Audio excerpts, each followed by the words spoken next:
ఇక్కడ already students ఉన్నారు. వాళ్ళ నెక్స్ట్ ఎడ్యుకేషన్ ప్లాన్ గురించి, అబ్రాడ్ ఎడ్యుకేషన్ గురించి డిస్కషన్స్ చేస్తూ ఉన్నారు. సో వాళ్ళతో మాట్లాడదాం, ఎక్కడికి వెళ్తున్నారు ఏంటో తెలుసుకుందాం. హాయ్ అండి. Hi ma'am. Your good name? Shravya. Shravya, okay. So ఇప్పుడు ఏం చేయబోతున్నారు? ఏ యూనివర్సిటీకి, అలాగే ఏ కంట్రీకి వెళ్తున్నారు? మాస్టర్స్ చేద్దాం అనుకుంటున్నాను. యూకే స్కాట్లాండ్లో అనుకుంటున్నాను. 3 యూనివర్సిటీస్ షార్ట్ లిస్ట్ చేశాను. సో దాంట్లో నుంచి ఒకటి బెస్ట్ పిక్ చేసుకొని వెళ్ళాను.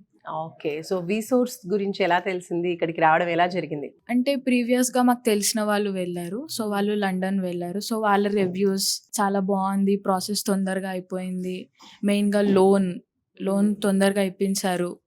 అందుకే ఇది చూస్ చేసుకున్నాం మేము.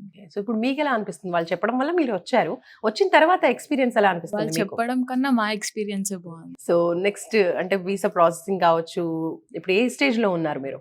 అంటే అప్లికేషన్ అవుతుంది, వీసా యూనివర్సిటీస్ అప్లికేషన్ జరుగుతుంది. వేరే కన్సల్టెన్సీస్ ఎలా ఉన్నాయంటే లోన్ డిలే చేయడం, ఇక్కడ అన్ని ఒకటేసారి స్టార్ట్ అయిపోతున్నాయి. అది బెస్ట్. రైట్. సో చూస్ చేసుకోవడం కూడా మీరు అలా 3 యూనివర్సిటీస్ సెలెక్ట్ చేసుకున్నారు, అందులోంచి ఒకటి మాత్రం ఫైనల్. ఓకే. సో అమ్మగారితో వచ్చారా? మరి నమస్తే అమ్మ, మీ పేరు? సుజాత. సుజాత గారు. సో అమ్మాయిని యూకేకి పంపించాలనుకుంటున్నారు. అవునండి. సో ఎలా అనిపిస్తుంది ఏంటి, ఇక్కడ వీళ్ళ సర్వీస్ ఏ విధంగా ఉంది మీకు? రావడం వచ్చే వరకు మాత్రం చాలా టెన్షన్ గానే ఉన్నాము. ఇక్కడికి వచ్చాక అందరూ హెల్ప్ఫుల్ గానే ఉన్నారు. ఇక్కడ తెలియని కూడా ఇంకా క్లారిటీగా చెప్తున్నారు. అసలు జీరో నాలెడ్జ్ తో ఇక్కడికి వచ్చాము, ఫుల్ క్లారిటీతో వెళ్తున్నాం ఇప్పుడు. రైట్. సో వీసోర్స్ ఇప్పుడు మీలాగే చాలా మంది స్టూడెంట్స్ వెళ్ళాలి అనుకుంటూ ఉంటారు కదా, వాళ్ళకి మీరు ఇచ్చేటువంటి సజెషన్ ఏంటి? బెస్ట్ ఆప్షన్ అని చెప్తాను వీసోర్స్. సెకండ్ ఒపీనియన్కి ఏం వెళ్ళకుండా డైరెక్ట్ రావచ్చు. ఇక్కడ ఫ్రెండ్లీ ఉన్నారు స్టాఫ్ కూడా అందరూ. మెయిన్ ఏంటంటే లోన్ ప్రాసెస్ బాగుంది. ఇక్కడ బయటకు వెళ్ళి 4 బ్యాంకులు తిరిగే కంటే ఇక్కడే అన్ని వీళ్ళే చూసుకుంటున్నారు కాబట్టి మాకు టెన్షన్ లేకుండా ఉంటుంది, వర్క్ ఈజీ అయిపోతుంది అనమాట.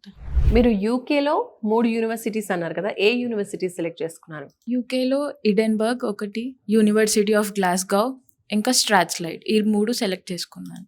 సో యూనివర్సిటీ సెలెక్షన్ విషయంలో కావచ్చు, ఇంకా అంటే మీరే ఓవరాల్ గా స్టడీ చేశారా, లేదంటే వీసోర్స్ నుంచి ఏదన్నా మీకు హెల్ప్ ప్రొవైడ్ చేశారా ఇన్ఫర్మేషన్ కోసం? చాలా వరకు నాకు వీసోర్స్ నుంచే హెల్ప్ వచ్చింది.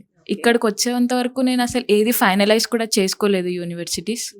ఇక్కడికి వచ్చాకే నాకు వాళ్ళు చెప్పారు ఇది బెస్ట్ ఇది అని. 3 మెయిన్ గా ఏ యూనివర్సిటీ పైన ఎక్కువ మీరు ఫోకస్ చేస్తున్నారు? నేను ఎక్కువ ఫోకస్ చేసింది స్ట్రాత్లైడ్, ఎందుకంటే అందరూ ఇంగ్లాండ్, లండన్ దాని మీదే. ఇప్పుడు స్టూడెంట్స్ అందరూ ఫుల్గా అయిపోయారు అక్కడ. సో స్కాట్లాండ్ చూస్ చేసుకోవడం, ఆపర్చునిటీస్ ఎక్కువ ఉన్నాయి. ఫ్యూచర్లో అది ఆర్టిఫిషియల్ ఇంటెలిజెన్స్కి ఒక హబ్ లాగా అవుతుంది. సో అన్ని ఆపర్చునిటీస్ ఉన్నాయి కాబట్టి నేను స్కాట్లాండ్ చూస్ చేసుకున్నాను. వావ్, సూపర్ అండి. All the best. Thank you.